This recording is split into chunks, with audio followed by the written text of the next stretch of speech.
Hello, good morning, नमस्कार, सभी का स्वागत है पावर ऑफ नॉलेज लीगल में। हम इकोनॉमिक्स सीरीज़ शुरू कर चुके हैं। ठीक है, पॉलिटी सेशंस हमने कंप्लीट कर लिए हैं।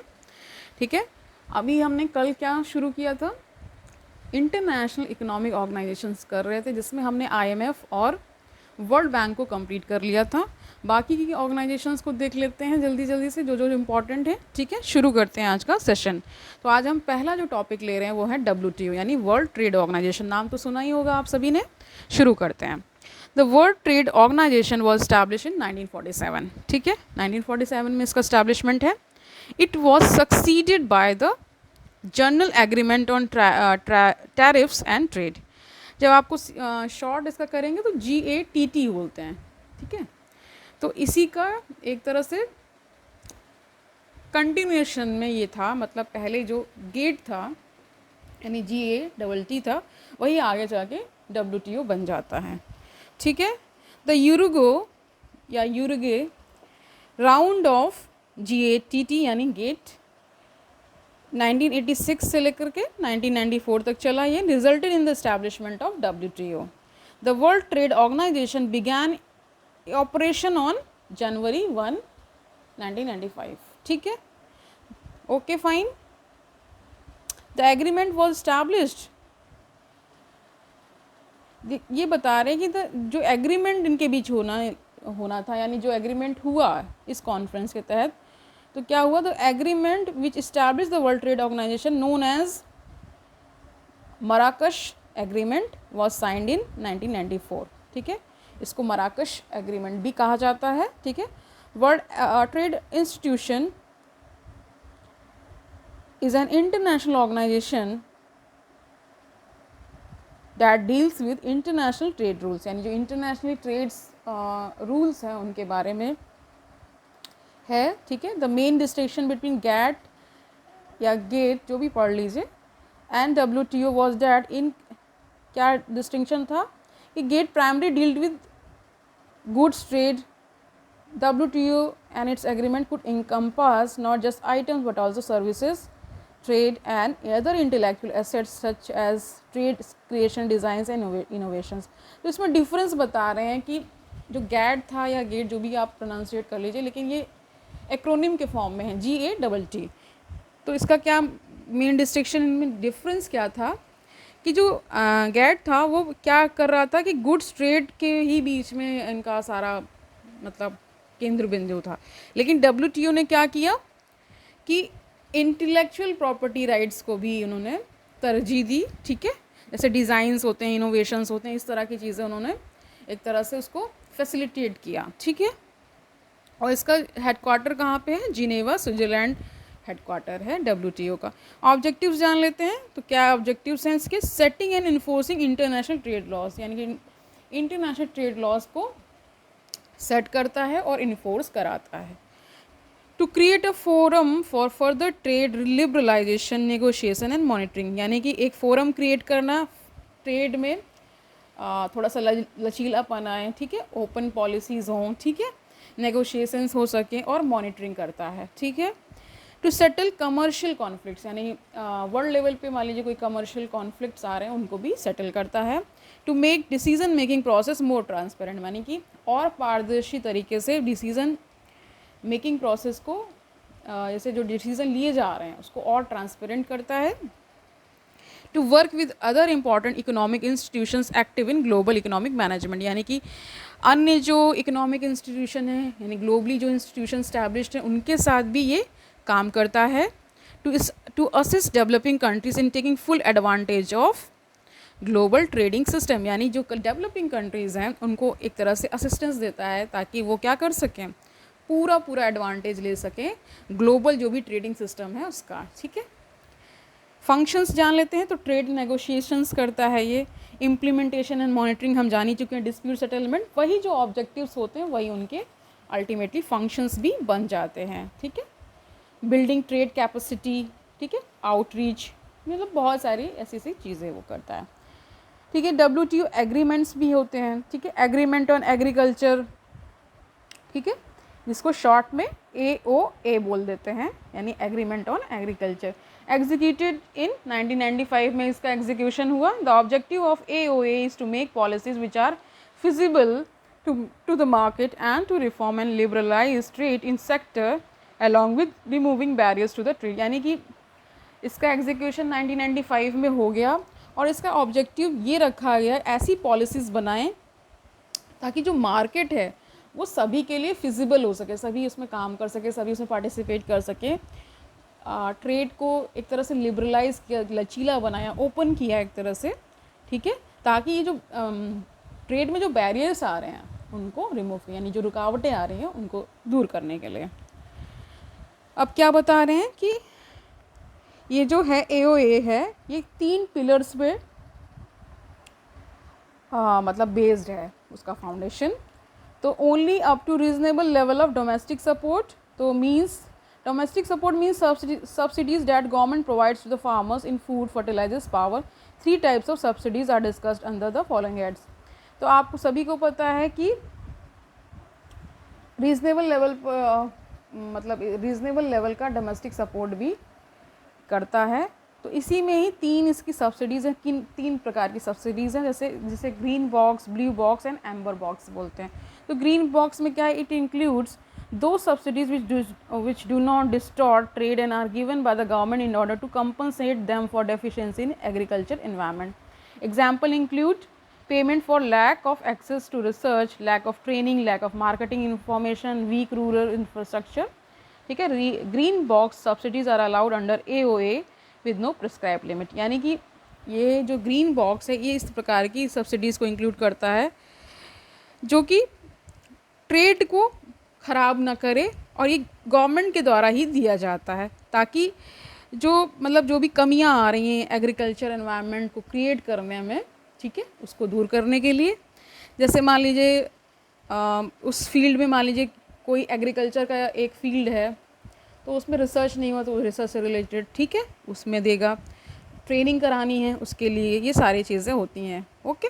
ब्लू बॉक्स में क्या है, तो these subsidies are tied to the programmes that limit production. पहले वाले में ग्रीन बॉक्स में क्या था कि उसमें लिमिट नहीं थी, इसमें ब्लू बॉक्स में लिमिट है. ठीक है.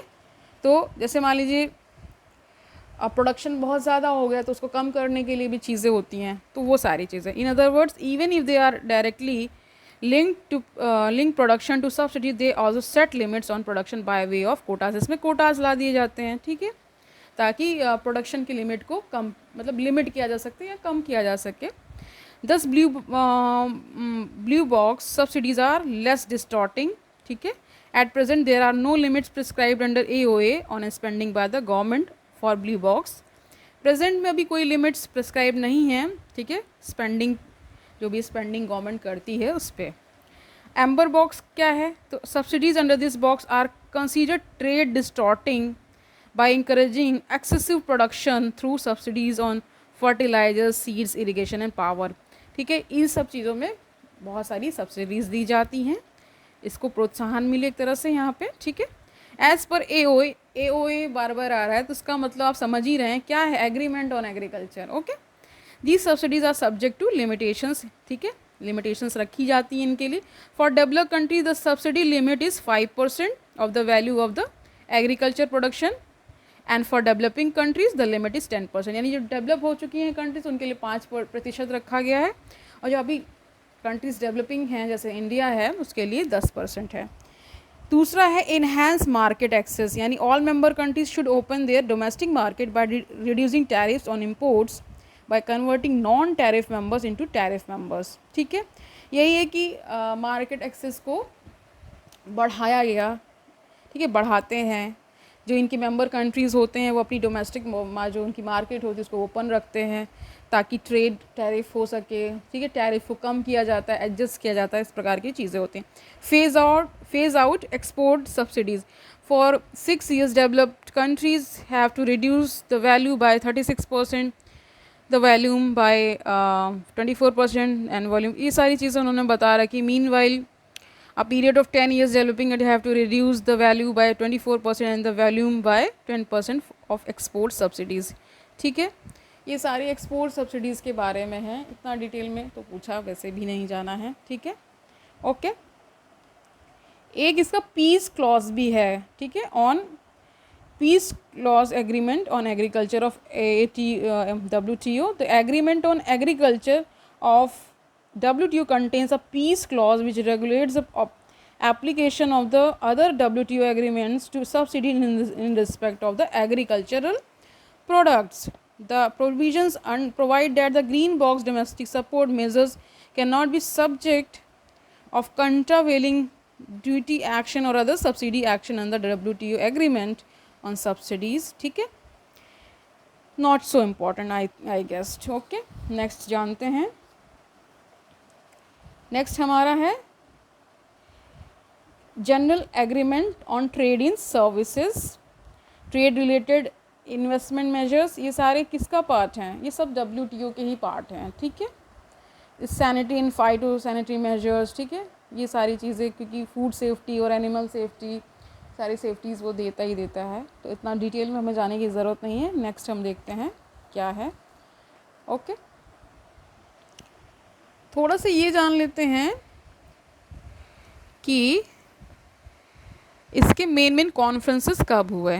तो 1996 में सिंगापुर में हुआ, ठीक है. तो इसमें क्या क्या चीज़ें नेगोशिएट हुई. तो trade and investment, trade facilitation, transparency in government procurement and trade and competition, यानी ट्रेड से रिलेटेड जितनी सारी चीज़ें ही करते हैं, तो वही सब चीज़ इनके डिटेल्स भी होते हैं, वही सब उनके ऑब्जेक्टिव्स भी होते हैं कि ट्रेड और इन्वेस्टमेंट को एक तरह से प्रोत्साहन देना, ट्रेड को और ज़्यादा सुलभ करवाना, ट्रांसपेरेंसी रखना, ठीक है, और ट्रेड एंड कॉम्पिटिशन को भी, मतलब ट्रेड तो चलेगा लेकिन उसमें भी कॉम्पिटिशन को भी एक तरह से हेल्दी कॉम्पिटिशन हो सके उसका भी रहता है. ओके, जैसे जिनेवा में फिर हुआ 1998 में. ओके, इस तरह से इनकी कॉन्फ्रेंसेस हुई. फिर 1999 में हुई, फिर दोहा में हुआ 2001 में, इस तरह से. Okay, fine. ओके, आगे बढ़ते हैं. ओके, तो नेक्स्ट हमारा जो है ऑर्गेनाइजेशन वो है Asian infrastructure investment bank. Asian infrastructure investment bank, जिसे शॉर्ट में AIIB बोलते हैं, is a multilateral development bank. The goal of improving Asia social and economic condition, यानी कि मल्टीलेटरल बहुआयामी डेवलपमेंट बैंक है जिसका मेन गोल क्या है, एशिया में सोशल और इकोनॉमिक कंडीशंस को वो बेटर कर सके, इम्प्रूव कर सके. It is govern by the AIIB articles of agreement, a multilateral treaty that went into effect on December 25, 2015. यानी कि ये गवर्न होता है AI, जो इसका जो कह सकते हैं कि इन्होंने अपने कुछ एग्रीमेंट्स बनाए होंगे, कुछ रूल्स बनाए होंगे, आर्टिकल्स बनाए होंगे, तो इनके जो आर्टिकल्स ऑफ एग्रीमेंट होते हैं उन्हीं के द्वारा ये गवर्न होता है. और ये फोर्स में कब आया? December 25, 2015 में. The bank's membership is made up of the parties to the agreement. 57 founding members थे इसके, ठीक है. इस्टेब्लिश कब हुआ? 2015 में. हेडक्वार्टर बीजिंग में है. मेंबरशिप कितने लोगों की है? तो 103 कंट्रीज़ आर इट्स मेंबर, यानी 103 countries. Membership in the AIIB is open to all members of the World Bank और Asian Development Bank and is divided into regional and non regional members. यानी कि इसकी जो मेंबरशिप है ये किन किन लोगों के लिए ओपन है? वर्ल्ड बैंक के जो मेंबर्स हैं उनके लिए, और एशियन डेवलपमेंट बैंक के जो मेंबर्स हैं उनके लिए ओपन है. और ये डिवाइडेड होता है रीजनल और नॉन रीजनल मेंबर्स में. तो regional members are those who live in territories characterised by the United Nations as Asia and Oceania. तो ये वो कंट्रीज़ हैं, वो टेरिटरीज़ हैं जिनको यूनाइटेड नेशन एशिया और ओशियाना में कंसीडर करता है. AIIB also allows for non-sovereign entities to apply for AIIB membership, assuming their home country is a member. Fine.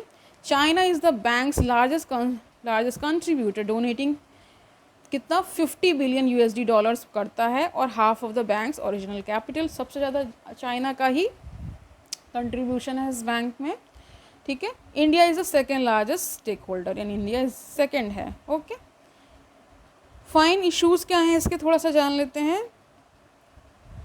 The US has been a vocal opponent of the AIIB, यानी कि US जो है, United states, वो इसके थोड़ा सा विपक्ष में रहता है.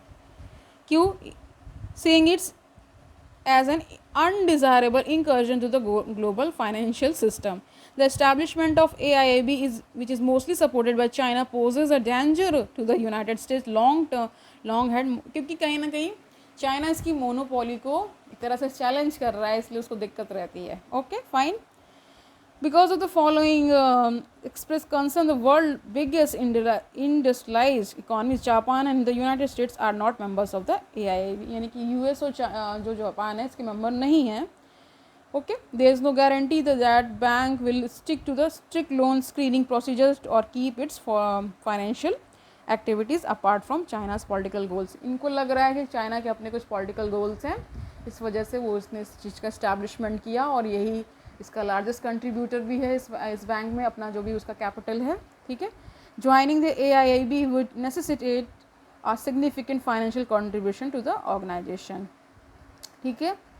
अब आगे जानते हैं एशियन डेवलपमेंट बैंक. ये नेक्स्ट हमारा इकोनॉमिक ऑर्गेनाइजेशन है. The Asian Development Bank envisions a prosperous, inclusive, resilient and sustainable Asia and Pacific while sustaining its efforts to eradicate extreme poverty in the region. यानी कि इसका main purpose क्या है कि sustainable Asia बन सके, यानी कि उसमें जो ग्रोथ हो, उसमें जो डेवलपमेंट हो वो ऐसा हो कि फ्यूचर जनरेशन्स के लिए भी वो डेवलपमेंट रह सके, वो उनके जो रिसोर्सेज हैं जो नेचुरल वो भी इंटैक्ट रहें और डेवलपमेंट भी होता रहे. ठीक है. इसका मेन एम क्या है कि जो इस एशिया और पैसिफिक रीजन में जो एक्सट्रीम पॉवर्टी है उसको कहीं ना कहीं उसका पूरी तरीके से ख़त्म हो वो चीज़, इसके लिए ये प्रयासरत है. ADB assists its members and partners by providing loans, technical assistance, grants and equity investments to promote social and economic development के लिए काम करता है. ठीक है. इसका एस्टैब्लिशमेंट जान लेते हैं. तो 1966 में हुआ. हेडक्वार्टर मनीला फिलीपींस है. मेंबरशिप कितनी है? It has 68 members of which 48 from Asia and the Pacific. India is the founding member of this Asian Development Bank. Fine. अब न्यू डेवलपमेंट बैंक भी है, new organisation, new economic organisation, वो जान लेते हैं. It is a multilateral development bank established by BRICS. BRICS सभी जानते हैं. Okay. Brazil, Russia, India, China, South Africa. ठीक है. ब्रिक्स कंट्रीज़ कब? 2014 में एट द ब्रिक्स 6 उसका जो समिट हुआ था, कहाँ पे हुआ? ब्राज़ील में हुआ. ब्राज़ील में ही एक जगह का नाम है फोर्टिलिजा. ठीक है. वो यहाँ पे हुआ. It was establish to support infrastructure and sustainable development efforts in BRICS and other under develop emerging economy. जो इमर्ज कर रही इकॉनमीज उनके लिए हुआ. ये सारा जो भी बैंक ला रही हैं अपना अपना, ठीक है, उनका एक एजेंडा होता है ना कि उस एरिया में पर्टिकुलर वहाँ पे ग्रोथ हो, इकोनॉमिकली सशक्त बने. ठीक है. तो इस जान लेते हैं इस्टेब्लिशमेंट कब हुआ? 2014 में. हेडक्वार्टर है सांघाई, चाइना. मेंबरशिप किन की है? ब्रिक्स कंट्रीज़ तो हैं ही हैं. और कौन कौन कंट्रीज़ हैं? Bangladesh, UAE, Egypt and Uruguay. ठीक है. फाइन. इश्यूज़ क्या हैं? लोन डिसबर्समेंट से रिलेटेड होते हैं. Despite having approved over USD यानी 12 बिलियन US ठीक है, loans, the bank has only disburse less than $1 billion which is a very low figure.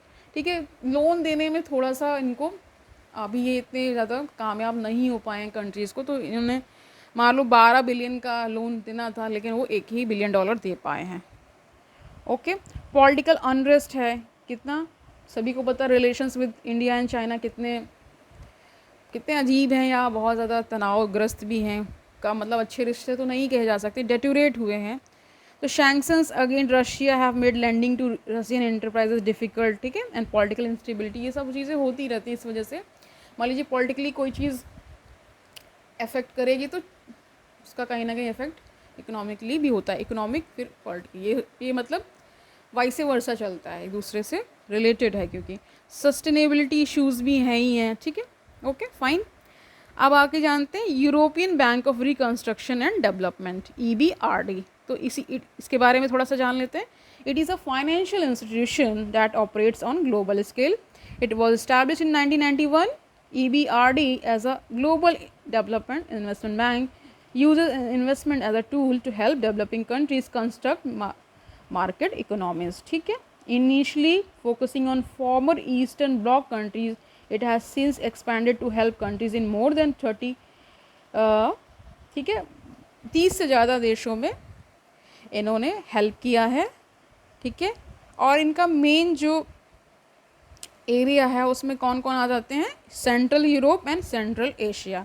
EBRD has a member countries from 5 continents, ठीक है, 5 continent से हैं countries, जैसे north America, Africa, Asia and Australia, with the United nation being the largest share holder.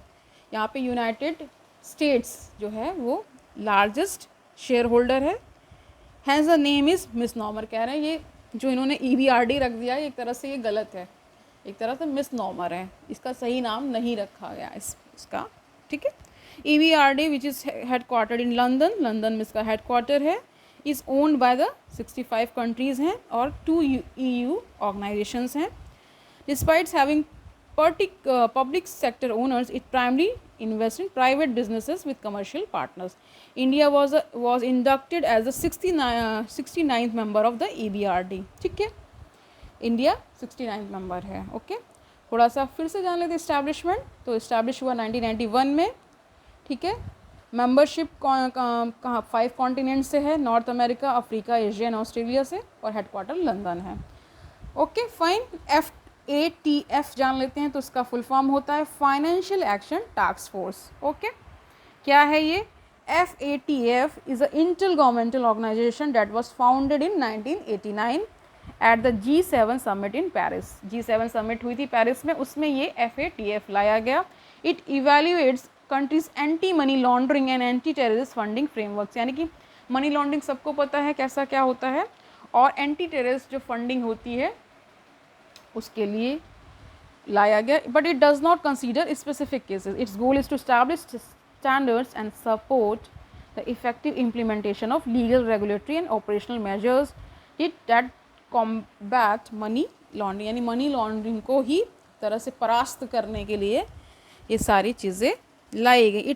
इसका secretariat कहाँ है, यानी सचिवालय कहाँ है, its secretariat is based at the headquarters of the Organization for Economic Cooperation and Development OECD in Paris, Paris में है। FATF has 39 members including the European Commission and the Gulf Cooperation Council which are both regional organization. India is a member of a FATF, ठीक है, समझ गए कि अभी presently कितने हैं मेंबर्स, 39 मेंबर्स है। कौन कौन से इसमें इंक्लूडेड है, यूरोपियन कमीशन और गल्फ कोऑपरेशन काउंसिल भी इंक्लूडेड है इसमें, जो कि रीजनल काउंसिल्स हैं, रीजनल ऑर्गेनाइजेशंस हैं, उनके बारे में बता रहे हैं। तो इंडिया भी इसका मेंबर है, okay fine. List compiled by the FATF, तो क्या लिस्ट है, FATF maintains a grey list of countries that are deemed safe havens for terrorist financing and money laundering, यानी एक ग्रे लिस्ट प्रिपेयर करता है जो कंट्रीज टेररिस्ट फाइनेंसिंग करती हैं और मनी लॉन्ड्रिंग को प्रमोट करती हैं उनका, ठीक है। This is a warning to the country that may be added to the black list, ये एक तरह से वार्निंग होती है, ठीक है। ब्लैक लिस्ट करते हैं, ब्लैक लिस्ट बनाई जाती है, उसी में ऐड कर देते हैं अगर ऐसा कुछ पाया जाता है। तो black list includes countries classified as non cooperative countries और टेररिस्ट, ठीक है। कह रहे हैं टेरिटोरी, एक तरह से नॉन कोऑपरेटिव कंट्रीज़ कह सकते हैं या टेरिटरीज़, ठीक है, रीजन को ही टेरिटरी बोला ही जाता है। तो जो कंट्रीज़ इस प्रकार की फंडिंग करती हैं, मनी लॉन्ड्रिंग को एक तरह से प्रोत्साहन करती हैं, या टेररिस्ट फंडिंग का मतलब होता है टेररिस्ट एक्टिविटीज़ में जो फंडिंग की जाती है उसमें हेल्प करती हैं, तो उनका लिए फिर उनको ब्लैक लिस्ट किया जाता है। इसीलिए these countries aid in the financing of the terrorism and laundering of money, वही मैंने बताया। FATF updates the list on the regular basis पे ये अपडेट करता रहता है, adding and removing entries as need, जैसे जैसे कभी कभी ऐड होता है, कभी कभी वो एक तरह से रिमूव भी कर देता है। तो Iran and the Democratic Republics of Korea are currently on the black list, अभी ईरान और Democratic Republic, People's Republic of Korea को ब्लैक लिस्ट में रखा गया। ग्रे लिस्ट क्या है, ग्रे लिस्ट में countries that are considered as safe haven for, मतलब ग्रे लिस्ट बनाई जाती है और एक ब्लैक लिस्ट बनाई जाती है, ठीक है। बता ही दिया गया कि कंट्रीज़ जो कि नॉन कोऑपरेटिव है उनको ब्लैक लिस्ट में डाल दिया जाता है, ठीक है, जो टेरर फंडिंग ये सब करती हैं, मनी लॉन्ड्रिंग एक्टिविटीज़ करती हैं। और ग्रे लिस्ट में कौन कौन है, जिनको समझा जाता है कि एक तरह से वो सेफ कंट्रीज़ हैं जो कि सपोर्ट कर रही हैं टेरर फंडिंग को और मनी लॉन्ड्रिंग को, ठीक है। ये एक तरह से वार्निंग होती है ग्रे लिस्ट में, ठीक है, कि मतलब आपको डाला जा सकता है ब्लैक लिस्ट में, ओके। इसमें कौन कौन है, पाकिस्तान और म्यांमार को रखा गया ग्रे लिस्ट में, और ब्लैक लिस्ट में अभी के लिए नॉर्थ कोरिया और ईरान है। रोल क्या है इनका FATF का, तो इनका रोल क्या है, कॉम्बैटिंग द टेररिज्म फाइनेंसिंग, यानी कि एक तरह से हम इस तरह की टेररिस्ट जो फाइनेंसिंग होती है उसको हम हरा सकें, उससे लड़ाई युद्ध लड़ सकें, इसके लिए बनाया गया। तो FATF sets global standards for combating money laundering, terrorist financing and the financing of, कि जैसे फाइनेंस करते हैं ना, वेपन्स के लिए फाइनेंस कर रहे हैं या ऐसे हथियार खरीद रहे हैं जो कि मास डिस्ट्रक्शन कर सकते हैं, ठीक है।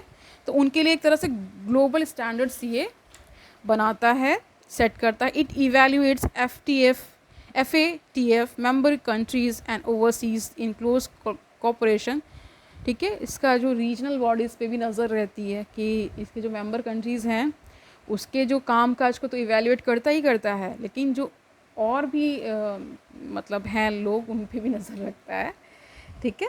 It monitors the progress of its members in implementing necessary measures, reviews money laundering and terrorist financing techniques and counter measures भी प्रिपेयर कर लेता है। मान ली कहीं देख रहा है कि मनी लॉन्ड्रिंग हो रही है, टेररिस्ट फंडिंग हो रही है, तो उसको रोकने के लिए। It also works to identify national level vulnerabilities with the aim of protecting the international financial system from misuse. International financial system misuse ना हो सके, इसके लिए वो नेशनल लेवल पे भी आइडेंटिफाई करता है ये कि क्या क्या यहाँ पे गतिविधियाँ हो रही हैं, क्या फ्यूचर में हो सकता है, ये इसको ग्रे लिस्ट में डालना है या ब्लैक लिस्ट में डालना है। तो आज के लिए इतना ही रखते हैं। अब हमारी IEO कंप्लीट हो गया है, यानी international economic organisation chapter is completed. नहीं समझ में आया दोबारा वीडियो देखिए, बार बार देखिए जब तक आपको ये समझ में ना जाए। तो कल मिलते हैं, तब तक के लिए अच्छे से पढ़ाई करिए। Have a nice day.